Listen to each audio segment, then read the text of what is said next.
What are the biggest questions facing your team during spring ball? You're talking ball with the SEC squad. From Alabama to Tennessee, from Georgia to Oklahoma, from Auburn to Texas, it's the local experts of the Locked On Podcast Network bringing you scoops, breakdowns, and the most comprehensive preview of the upcoming SEC weekend. It's the SEC squad, and we have a seat for you. Hurt feelings and thin skin are prohibited.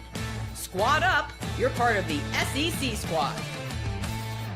What's up, everybody? Welcome into the SEC squad. Sit back, grab your favorite beverage, and join us as we get you ready talking another week of all things SEC. We're part of the Locked On Podcast Network, now the #1 sports podcast network. Let's welcome in our squad panel this week. We've got Chris Marler from Locked On Gamecocks. We got Corey Burton, Locked On Vandy. Eric Kane, Locked On Vols. Stephen Willis, Locked On Ole Miss. I'm Chris Gordy, host of Locked On SEC. And gents, just about everybody is into spring practice now. Mizzou, kind of the weirdos. They got everything started early, and they've already finished spring ball. They get it out of the way before spring break. But we did have the last trailers. We got A&M underway. We got Ole Miss underway on Monday. We got LSU underway on Tuesday. Ole Miss is underway on Friday. Whenever. Everybody's underway this week. So, nonetheless. Monday, Friday. Listen, Ole Miss got its old quarterback coming back, all right? So they don't need to practice. Yeah, they're just going to – they're not even going to have a spring ball. But let's ask the question, guys. What is the biggest question facing your team right now during spring ball? Corey, let's start with you. Okay. Well, is there actually a quarterback competition? I don't think there actually is, but they're towing the company line. But the wide receiver room and offensive line rooms, in all seriousness, are probably the biggest question marks because they have a lot of talent, but – not a ton of experience, and they got to try to figure out what those two positions look like. Yeah, of course, Jared Curtis. I mean, it's all the high expectations on him, and can he come in and immediately be a freshman starting quarterback? But yeah, I mean, there's a lot of other different spots that Vandy's got to make sure is ready to go for SEC play. Yeah. I describe him as like if Diego Pavia was like little Mario. Jared Curtis is Mario after he had the mushroom. And Marlon got the fire flower thing where he spit fireballs, because that dude can. Yeah. Gotcha. Yeah. Marler, a little. By the way, Mario lost his accent. I don't know where that happened. Marler, South Carolina offensive line has been an issue. Some of the new additions you guys have brought in, but what's their biggest question right now? Well, you were going to ask me the question, and I was going to say it, and then you had to give the answer during the question. So super professional of you, Gordy. I appreciate that. Offensive line, biggest question mark for sure. No, I think health and the offensive line for sure. Today, that we're recording this on I don't remember what day it is, but even today, Shane Beamer mentioned they're halfway through the 15 practices, and Dylan Stewart is going to be probably unlimited action for the rest of spring ball, and he's not 100%. They revealed that he also wasn't 100% last year. But I think between guys like him and then obviously Jakarius Peak being out until the fall, Josiah Thompson being out and having to shuffle all these guys in the offensive line, that I think is going to be the biggest questions. Can they stay healthy enough to be ready for the fall and then also figure out the offensive line? The other thing, too, is just some of the incoming younger talent, not even from the portal, that they brought in at skill positions like the wide receiver position. How much further along are they this year than they were a year ago? Yeah, I was going to say the interesting part with Dylan Stewart. I mean, he was so good as a freshman. It's happened so much with guys. They blow us away as a freshman, and so we raise the expectation. We go, clearly they're going to outdo that again. And he was good last year. He just wasn't the huge dominant force. Like you mentioned, they kind of came out and said, okay, maybe he wasn't 100%. And he didn't have the Kyle Kennard opposite him as well. That was a big sack artist. Not having the SEC Defensive Player of the Year on the other side, I think, was a pretty big issue. But I think also you look at what he could project to be this year and talent-wise, now he can be that Kyle Kennard, and who's going to be on the opposite side of him? Is it Julian Walker, the freshman, or is it the kid they got from Tennessee, Caleb Herring? We'll see. Now, there's some questions for South Carolina, but if you – take the defensive performance that they had a year ago, just that. We're not asking for anything crazy. Right. Add to Kendall Briles and Lenore Sellers together. If that clicks, South Carolina's a problem for everybody in the SEC next year. Talking about Steven. There's a lot of potential there, Chris. That was one of my favorite moves that South Carolina made was hiring Kendall Briles because, I mean, it is perfect. It's a perfect match there with him and Lenore Sellers with what he wants to do and how he wants to attack with Lenore Sellers' skill set. I think it's, thankful that Vandy doesn't have to play South Carolina this year. Maybe wait till Lenore Sellers leaves and then get you back on the schedule. That'd be good. Yeah, for sure. And if you heard what Shane Beamer said this week, he said the offense is totally different. He said everything's different. Thank God. It's a whole new system, whole new offense. Everybody's having to learn, and so yeah, I mean, I think we're super optimistic about what we'll see in Columbia this year. Eric Kane, I think I know where you're going to go, but biggest question for the Tennessee Vols. Yeah, Marler, we're recording this on Wednesday night, opening day in the Bay, and the Yankees put up 5 over the Giants in the second. So biggest worry here in Knoxville is Tony Vitello going to Fayetteville here pretty soon. But no, it's quarterback, no doubt. Again, Steven got his veteran quarterback back, and Tennessee didn't. So is Tennessee going to start a true freshman like Vanderbilt and Jerry Curtis, but with Faison Brandon? Or is Tennessee going to go the redshirt freshman route with George McIntyre? Ryan Staub is here. He started a game or two over the last couple of years at Colorado. He's not really in this competition. It's George or Faison. So far, I mean, we just get to see barely anything. I mean, they look great in shorts and helmets, and when they put the full pads on, we get to see them throw routes on air, and I mean, they look like All-Americans there. I mean, everybody's saying the right things right now, but like we just don't know, and we're not gonna know until they scrimmage. I guess would be today they scrimmage, and we'll get to hear some how they performed after that and everything, but. Quarterback. I mean, the offense overall for Tennessee returned so much. You feel really good about the weapons and the offensive line surrounding said quarterback, but quarterback's the most important position in all of sports, so you can't be really bad there. So we'll see what happens. I think I'm a little worried too. I mean, just staying healthy, right? I mean, we saw David Hobbs, the D lineman. He's going to miss the rest of the spring with an injury, and I think I'm just jaded with Tennessee on the Jermod McCoy. All the DB injuries they had last year. It's like, man, I just want to see him get out of spring healthy. Like Jermod got hurt training at his home in Texas in January, like 1st of January, like just the crappiest thing. And yeah, Ricky Gibson got hurt there in the opener, and Tennessee was playing. Tennessee went out and got Colton Hood as just an insurance policy, and turns out he's going to be a first rounder. I mean, that turned out pretty well. And Ty Redmond, who was forced into action last year at corner as a true freshman, that got picked on a lot earlier in the year. I think he's going to be one of the best corners in the SEC this year, one of the top returning corners in the SEC. But yeah, like I've got. I mean, everybody's going to talk about the quarterbacks, no doubt. I mean, I've got some big time questions about like the entire defense. Don't get me wrong, right? But the defensive line, you lost so much from a group that underperformed last year. And talk about David Hobbs. I mean, Tennessee's having to count on him to play a ton of snaps, and he is never healthy. Nathan Robinson is never healthy, and so yeah, again, like spring's great and all. Spring is not what it used to be. We don't get to see anything. We don't know what's really happening, but we'll see what Josh Heupel says and barely says in front of the microphone tomorrow. Eric, just to get a heads up about it, on the quarterback position, do either one of them, how far can they throw an orange, and is either one a rocket ship builder? Neither one is a rocket ship builder, and that's really unfortunate because the last one was really, really good. Yeah, who cares about throwing the orange, because the quarterback that did that was not very good. But this is why, again, like, I just don't worry about Josh Heupel and quarterbacks. I'm sorry. Like, you got Aguilar off the waiver wire, and he led the SEC in passing last year. Joe Milton accounted for over 3,000 yards through the air. Like, and he threw an orange 90 yards. Yeah, it's just Joe Milton is the prototypical, has all the tools but just can't play, and Josh Heupel got him to play. Like, I understand there's serious questions, and I've got more than anybody.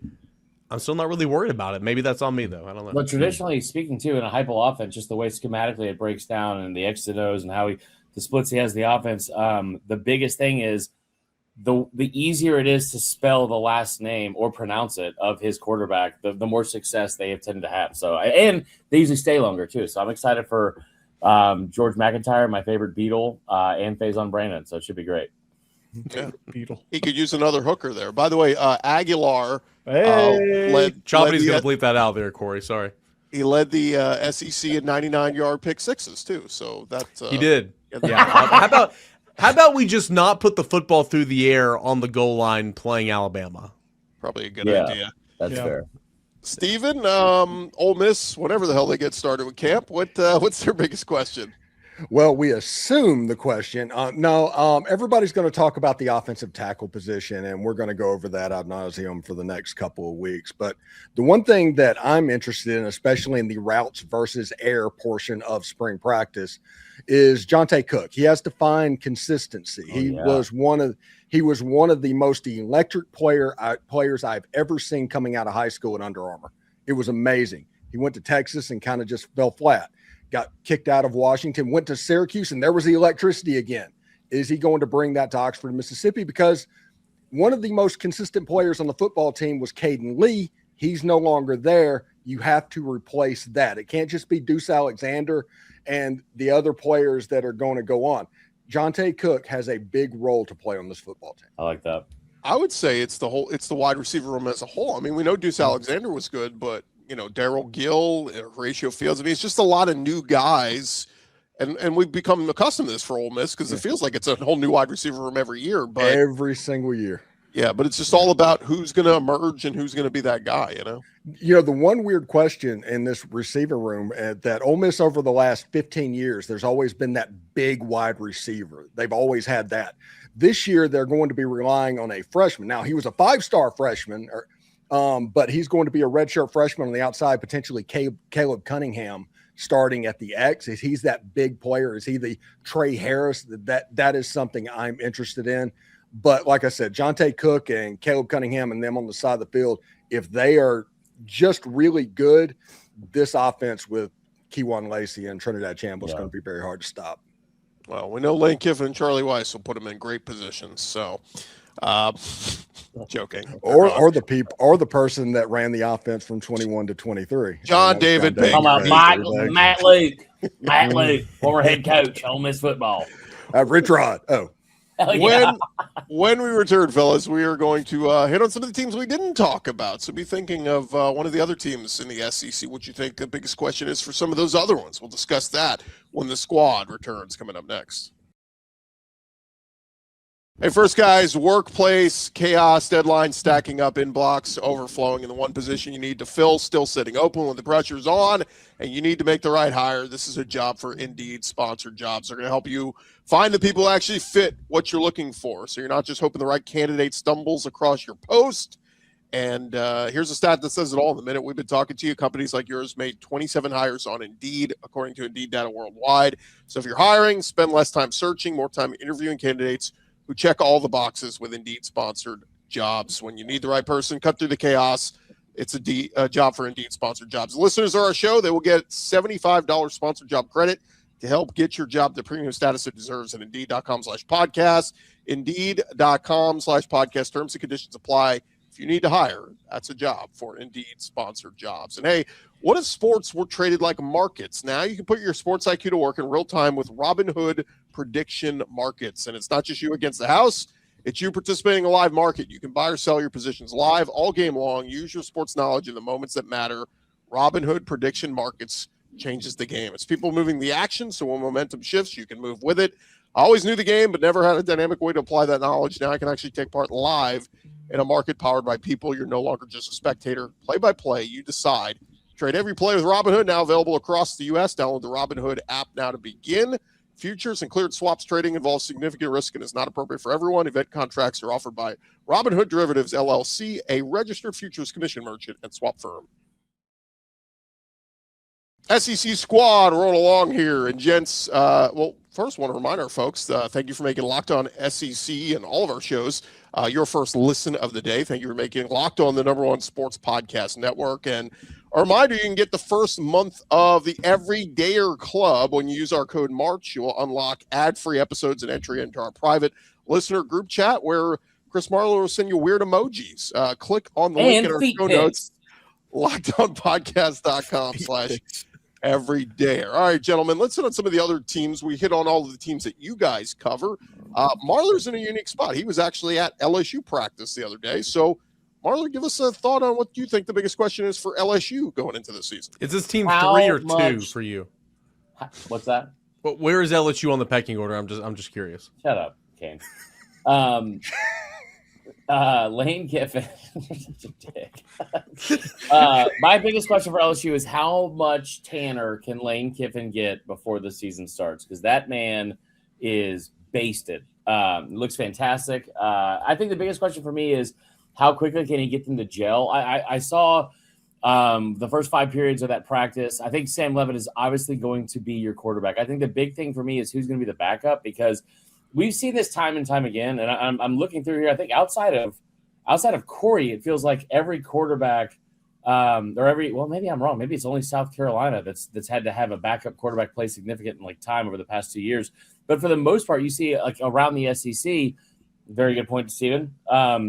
You see these backups that have to step in at some point during the season. Arch 2 years ago with Quinn, and obviously the stuff with Alabama over the past couple of years. There's every single place has had some issues with the health through the 12-game season. I think it's only going to get worse with a 9-game conference season. Sam Leavitt's already coming off an injury. Who's going to be the backup quarterback that's going to be putting that offense in good hands? And is it going to be the kid from Elon, who I think has the best arm out of anybody on the team, or is it going to be Hussein Longstreet, who I accidentally typoed human Longstreet on my first post from spring practice? So I think that is, all jokes aside, the biggest question for them is they're going to get a lot more valuable reps in this spring because of the fact that Leavitt's going to be out and so limited in what they're doing. But who is going to be number 2 on that depth chart? And is he going to be good enough to do something similar like we saw last year at Ole Miss? I was going to say, Leavitt, and you said it right there. I mean, my understanding was Leavitt wasn't going to do anything in spring. And so what an opportunity there to see what you got behind him, right? Because, again, it could be you're one play away. I mean, here at Tennessee, man, knock on wood, Tennessee's not had – I mean, Nico was out for a half one time. I mean, Nico was questionable going into the Georgia game, but he missed 2 quarters. I mean, Tennessee's quarterbacks – Hendon got hurt at the end of 22. With 1 game left. But Tennessee's quarterbacks haven't missed a whole lot of time. But, man, you're just 1 play away. And it's all 3 quarterbacks are new, correct? New to LSU. It's a new system, obviously. There's a lot going on. So Sam Leavitt's going to be the guy regardless. Sam Leavitt can step into any offense and probably thrive. So just kind of figuring out what you got behind him. And remember, as somebody that's been through the Lane Kiffin experience before, me too. Jackson Dart got knocked out of the Georgia game in 2024. Obviously, Trinidad Chambliss took over last year. Matt Corral missed a Sugar Bowl. The backup quarterback usually plays a game in the Lane Kiffin system. I think that the other big thing too, I think, is that offensive line. Every team that I cover professionally apparently is just destined to have the worst offensive line imaginable. And South Carolina has been bad. Obviously, LSU was really bad last year. How are they going to be able to protect up front? And I think the bigger thing for me is they brought in the staff with a lot of really high quality staff members, play callers, like recruiters, developers, all that kind of stuff. Eric Wolford, in my opinion, the track record that he has had is the worst of the bunch. And maybe I'm completely wrong. And maybe a guy like Jordan Seaton will make him look a lot better. But remember, just a couple years ago when he was in Alabama, that was an offense that gave up 49 sacks in one season, which was more than I think the 4 teams, the 4 top-ranked teams in the country, Washington, Oregon, Georgia, and Michigan at the time, they gave up less than that combined. Georgia had given up, I think, 16 or 13 less sacks combined in the 3 years combined than the Alabama did that one season. I don't think he is going to be some incredible developer of talent on the offensive line, so that could still be a big issue for him, especially with an injured quarterback.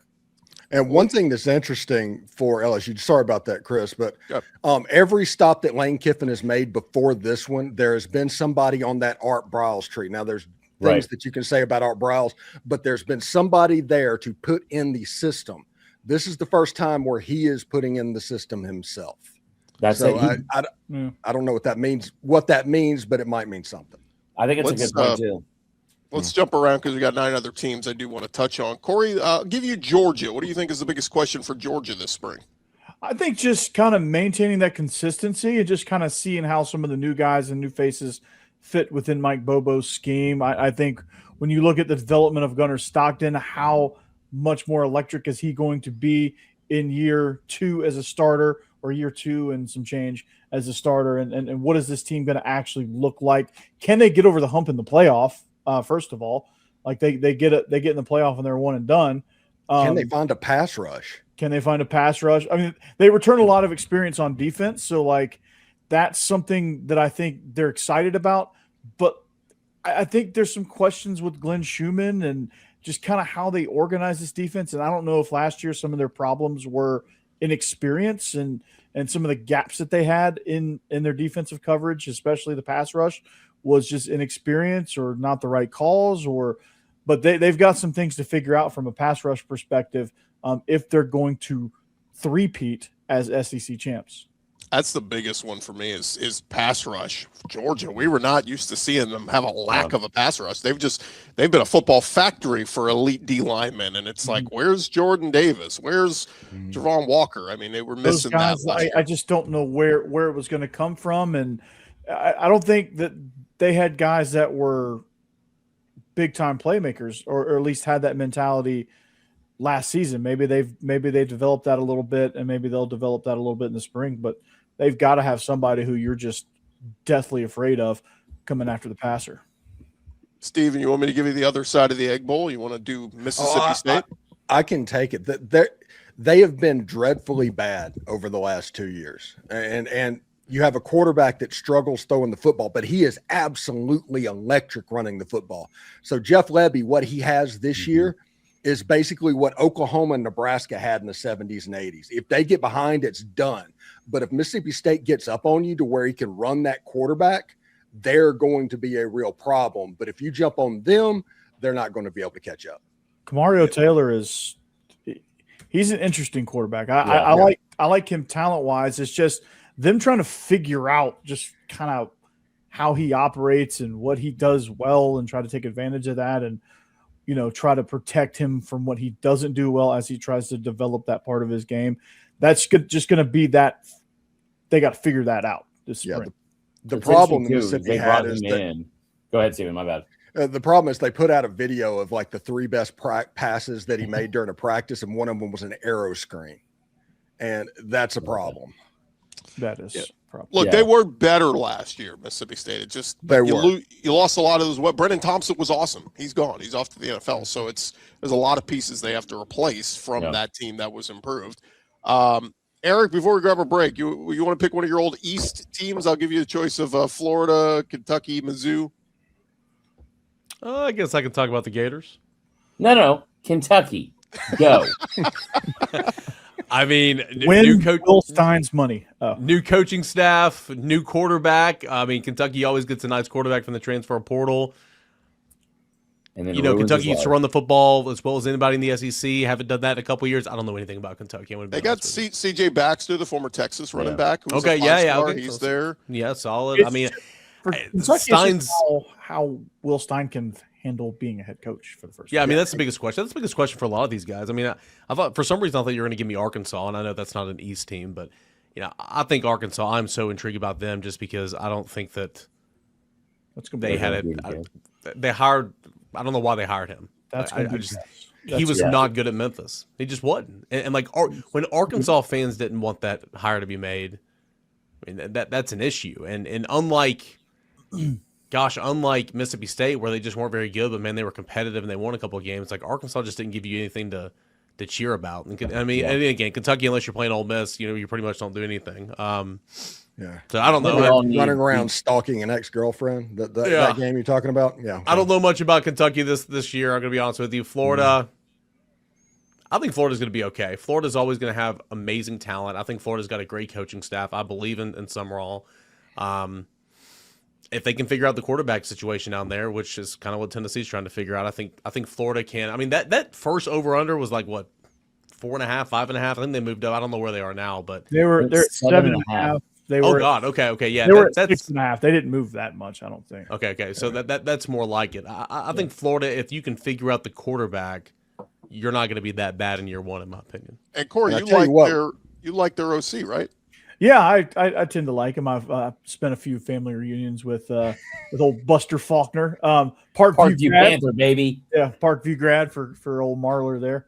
It's going to be interesting there with that and him picking a quarterback. He's not, even though Philo transferred to follow him, he's not partial to Aaron Philo. I mean, he's not it's going to be a fair race. But I think Philo's going to end up winning it because I think he's a little bit more consistent and a little bit more accurate with passes. I've heard Tramel Jones is looking good though, and keep in mind he was a 4-star recruit. This isn't like some slappy that was just sitting there. No. I think this is going to be like the slimmest of margins. Whoever wins this job, and it's probably going to go back and forth to Philo to Tramel Jones to Philo to Tramel Jones, and how they, how they report it and how you hear about them. So it's going to be, this one's might be down to like week 1. Yeah, and you better be careful because they could put film up there and see what Buster Faulkner did to Haynes King last year running the football. Just it's like everybody's going to, like South Park, try to lose. And by the way, Eric, you mentioned it. Will Stein's walking into a great situation in Kentucky when Mark Pope just set $20 million on fire. They're probably going to support that program moving forward a little bit. But will they? Will they though? The money they put in now's the best shot you got. True. The NIL they put into football this year was still surprising. You look at their the numbers, just and Gordy, correct me if I'm wrong, but I think off the top of my head, I'm pretty sure they had 29 guys they brought in. 20 of those guys are from Power 4 teams and or Notre Dame, and then I think 14, so nearly half of it also came from SEC teams. So they put together a strong class. It'll like you said earlier, it depends on like one, the schedule's not easy by any means, and then also it's Will Stein in year 1 as a head coach. So I get in trouble a lot on my own podcast for South Carolina saying this, so I don't mind saying it for someone else and jinxing them maybe. But it feels like it can't get worse.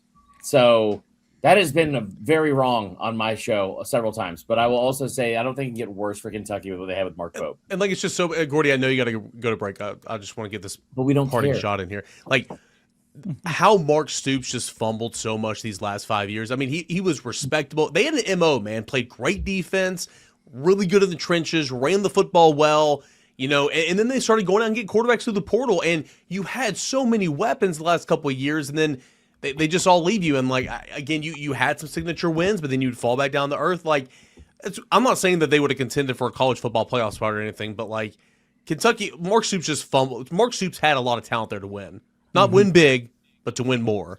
That team he had 2 years ago offensively with Barryon Brown and my point is that Dane Keene, Barryon Brown, Robinson, God, like that team was incredible. Their left tackle though, Eric Lance Hurd.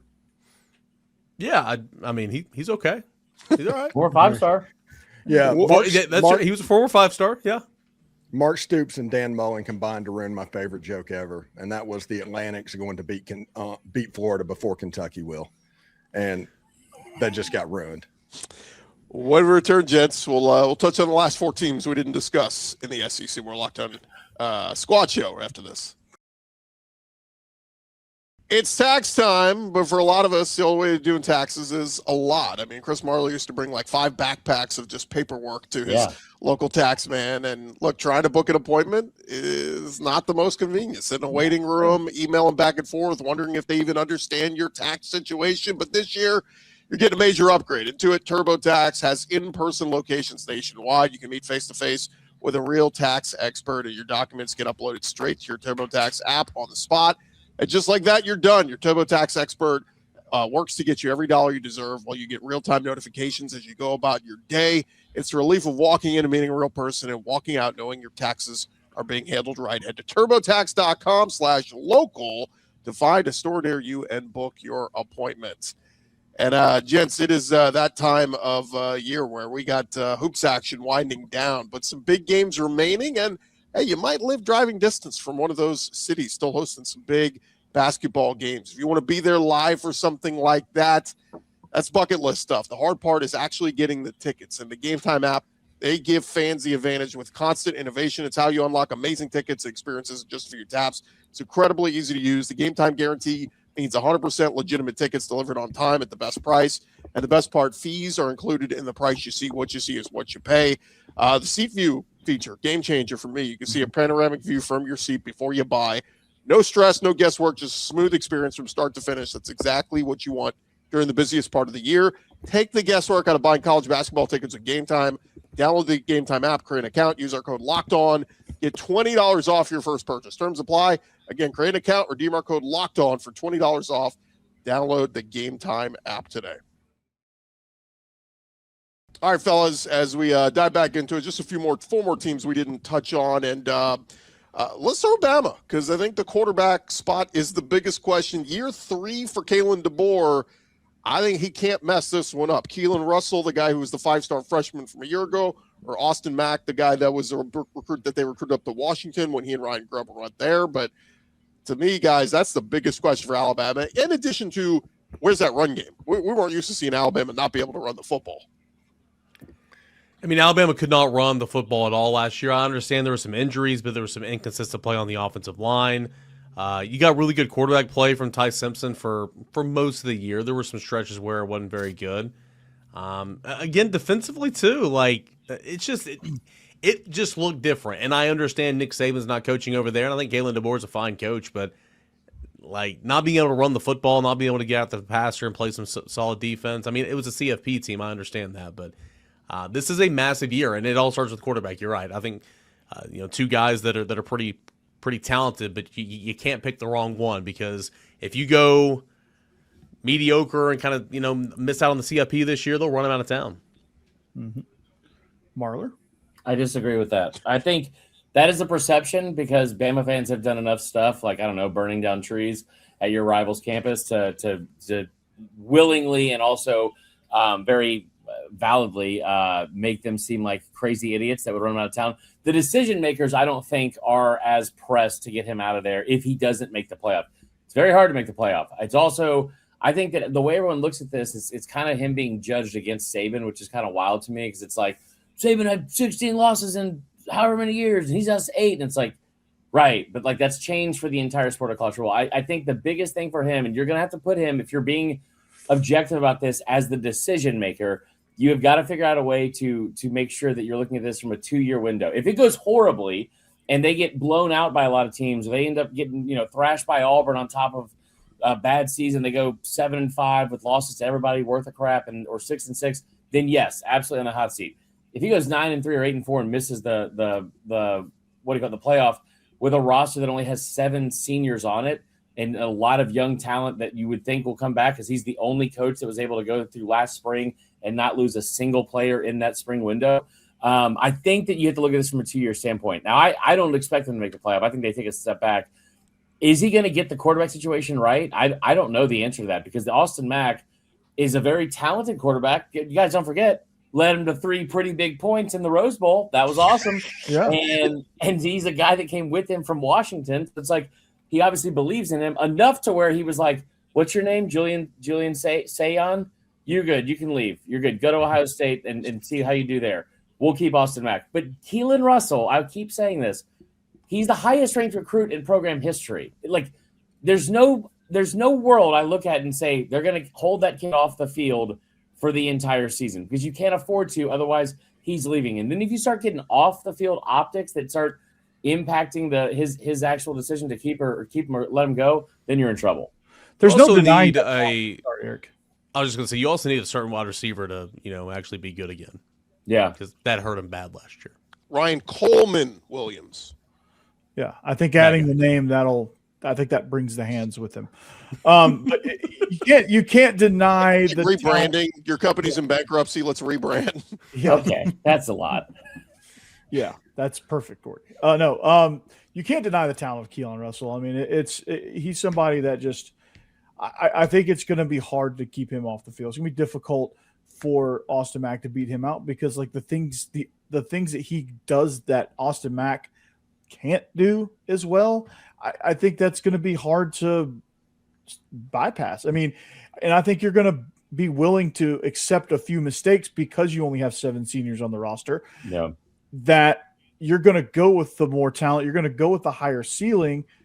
I think, with Vanderbilt, they're looking at something similar. Like Blaze Berlowitz is not as good as Austin Mack, but 2 very parallel programs. The situation of the two, the talent discrepancy is like, okay, you got this veteran guy that knows the system, and right. He came with Jerry Kill and Tim Beck, but you have this undeniable talent sitting there with Jared Curtis. Like, you don't leave that on the bench. That's kind of where I stand with Keelan Russell. You just can't. It's just hard to leave that talent sitting on the bench there. 1-1 in the last 2 meetings. 1-1.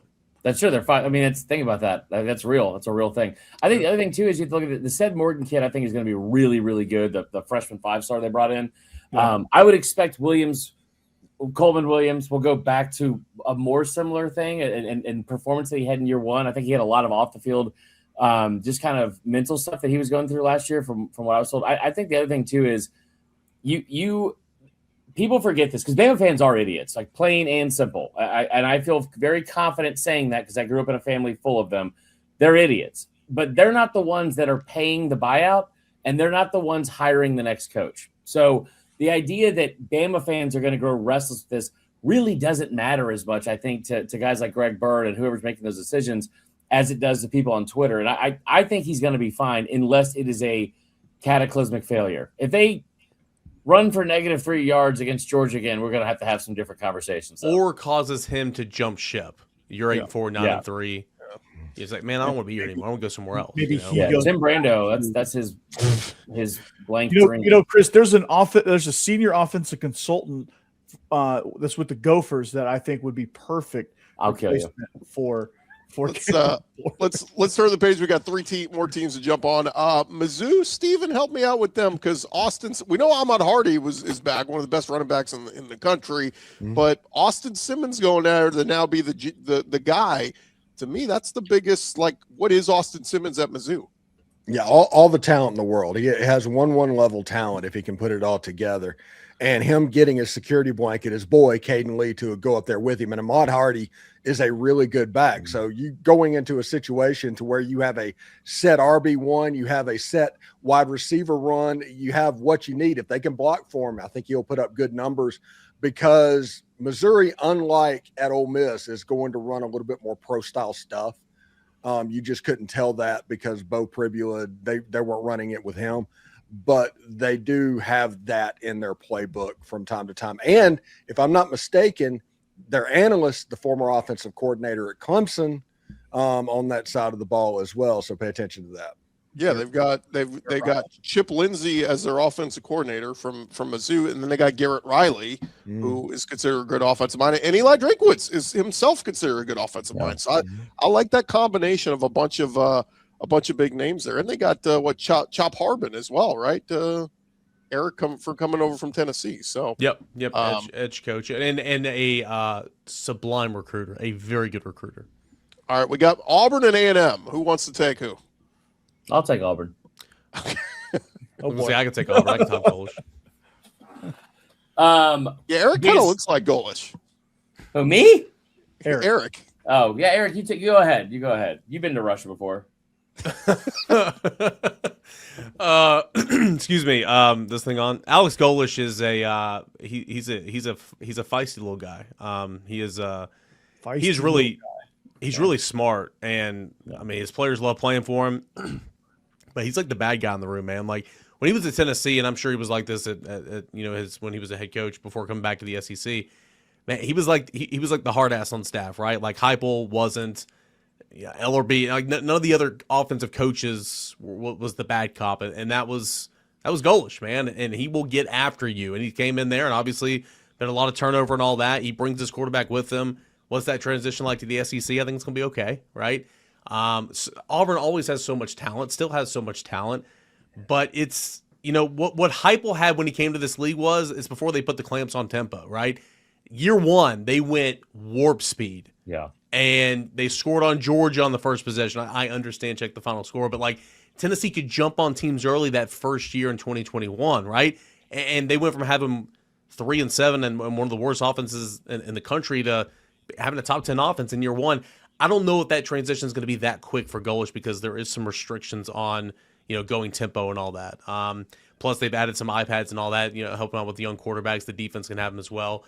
But it's an offense that is built on the tight end. I don't know their tight end situation, but they got to have two versatility in the tight ends. They're going to run the crap out of it. Again, this is Marlon and I've talked about it before, but everybody just thinks it's the West Coast, throw it all around everything. No, Tennessee runs the football as good as anybody in the SEC, and Auburn's going to try to do that as well. So I don't know personnel wise. I don't know what their defense is and all that.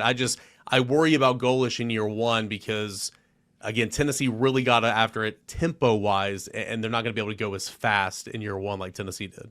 Also, the roster, I don't know that he's built the roster the way he wants it completely. So I think that factor also with him being his first year as a head coach in the SEC, I don't think it's going to be a horrible year, but like I think if you get them early, it's even more advantageous because when they figure it out, they'll be good because Golish is good. But it's all USF guys. When you said I don't know if they could absolutely challenge for the American. By the way, their tight end is Jonathan Eccles from USF. So it's like, it's a one-time Tennessee commit who decommitted, was committed to Tennessee for a year and a half, decommitted and went down there with Golish because Golish is the one that got the Auburn Bulls, are they redoing best the graphic logo? I've ever made? Yes, you had it. Oh God, they had brought in 13 players from USF. Now, let me give you a fun little fact. Guess how many players Kurt Cignetti brought in from JMU when he got to Indiana? Over 20, right? 13 from JMU alone. So what I will tell you is that's a great number, and that's something you can hang your hat on if you're Auburn and get really excited about. But the biggest difference is that Indiana team didn't have to play a ranked opponent until week 11 or week 12. That's not going to be the case for Auburn. I think the most fascinating part about this is how important is the quarterback situation for them? Because Byron Brown is a really good quarterback at times, but they would be 2-0 against Bama in his starts against him if he could just complete a deep ball, just like one. And so, but I think also the other part is that's a $30 million roster, and in this day and age, that's not crazy, I guess. And there's several $30 million rosters around the Power 4 teams and programs, but you guys have seen the roster. Maybe I'm totally off base because a lot of it is talent that came with him. But is that a $30 million roster that he brought? I don't know. I will say this: Auburn fans are going to get to see competent offense for the first time in a couple of years. Yeah. By the way, watch intensity too. They're going to have a different attitude there, and that's something they need after the Hugh Freeze experience was. They're not listening to gospel music at practice. That was one of the players tweeted that, and it was like, jeez. Watch Cody Stigler. The Hillsong. Between Golish and DJ Durkin, oh my God. Cody Sigler on that D line, I was told, has been eating this spring. So that's a name to keep an eye on a transfer. Cody Burns, former Auburn wide receiver quarterback, and he was here at Tennessee with Golish. He's the wide receivers coach there too. There you go. I made a mistake, guys. I was looking at my old 14-team graphic. We left off Oklahoma, Texas. So we got a minute each for Texas, Texas A&M, and Oklahoma. I'll take Texas. My defense is going to be great at Texas. I think we're going to get great DB play, especially, and Steve has been really good at organizing practices and really giving me runway to implement my system there for the Longhorns. So I think the people in Austin are going to be really excited with what we have coming on defense. Corey, open your eyes really wide. Give me a crazy look. Yeah, there you go. Tell somebody to do your job. Do your job. Do your job. Do your. By the way, I need a whiteboard behind me that I can break. Arch is doing well. He's recovering from off-season surgery, but he's Cam Coleman's going to be a stud, and it's going to be a strong group for Texas, much to the chagrin of a lot of people around the SEC. Agreed. All right, who wants A&M or Oklahoma? I'll take Oklahoma. Year 2 and John Mateer, a healthy John Mateer with that defense, because it's going to be good. If they spent any money at all and did any work in evaluation, Oklahoma is going to be very good. And also, Owen Heineke played 15 minutes of lacrosse, and the NCAA is trying to take a year of eligibility away from him for that in football. Chris Winkie came back at 30 years old and played quarterback. Owen Heineke see your Mississippi judge. Your Mississippi judge. Whoever the Oklahoma judge is hearing this needs to realize that, because that's egregious. That's worse than what they did to Trinidad. There's no reason why that should have counted against his football eligibility. I also cannot wait for the Red River rivalry game and see what Parker Livingston does wearing the Oklahoma uniform. I'll tell you what he's going to do. He's going to get shut down. We got to end on that. Last one, A&M. To me, guys, the biggest concern is new coordinators, new OC and new DC. Marcel Reed, I think, is going to be fine. By the way, I think I saw a million highlights of Isaiah Horton over there. I mean, they are acting like he is the next coming. What did Alabama let walk out the door to let this guy go over to College Station? Because they're acting like he's going to be all SEC wide receiver, but that could mean two things. That could mean they don't have anything, or that could mean he's being unbelievably awesome. So you have to wait a little bit. $700,000 to be the third best receiver on that team a year ago, and then go get $1 million to go do it out there at A&M with all them boas swaying back and forth. Probably just worth it, I guess. They got Mario Craver back. They lose Casey Concepcion, but Isaiah Horton will slide in and maybe be their workhorse guy, so we'll see. But new OC and new DC, always tough to lose both guys in an offseason. Generally, one of them takes a step back that next year. But, gents, that is going to do it. We hit on all 16 teams with questions coming out of spring ball. Thank you guys for making us your first listen. Remember to follow and subscribe to your favorite SEC team. We'll be covering your favorite teams every day throughout the offseason. Don't forget, I'll have you covered with the entire conference with Locked On SEC. And remember to become an everydayer. Head to lockedonpodcast.com/everydayer. Use our code MARCH. You'll get a free month of the Everydayer Club.